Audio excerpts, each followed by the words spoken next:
dénoncez une forme d'infantilisation de l'Afrique, mais de là à dire qu'il faut qu'elle se prenne en main et ne plus attendre d'aide de l'extérieur, vous savez bien que si on arrête de donner à la béquille à un oiseau qui ne sait faire que la recevoir, il meurt.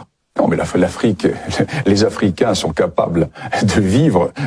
Les Africains, à travers le temps, à travers l'histoire, ont montré qu'ils avaient traversé diverses épreuves. Le problème, c'est que nous avons imposé un mode de développement à l'Afrique.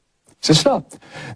Développement, ce n'est pas la coopération. Quand De Gaulle a donné l'indépendance à ces pays africains, il ne leur a jamais promis le développement. Il leur a promis la coopération.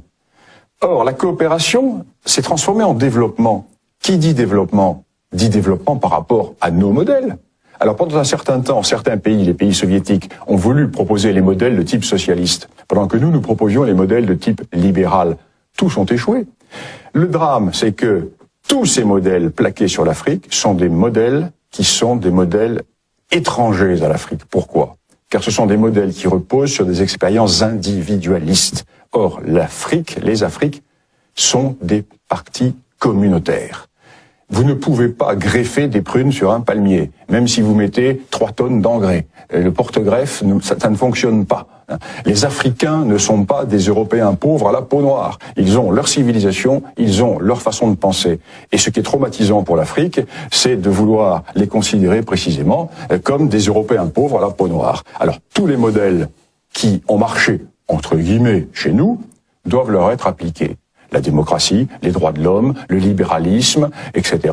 Eh bien, l'on va à l'échec. Car le problème de l'Afrique, c'est cela. C'est pas l'économie. Ce n'est pas le manque de développement. C'est un problème d'ordre psychologique, sociologique, culturel. Et surtout, un modèle d'arrogance intellectuelle que nous avons avec notre européocentrisme, né dans ce petit cap de l'Europe qui représente géographiquement le 20e de la planète ou le 30e de la planète, peuplé par le 10e de la planète et qui prétend vouloir donner des leçons au monde entier, aussi bien à Poutine qu'aux Chinois qu'aux Africains. Eh bien non.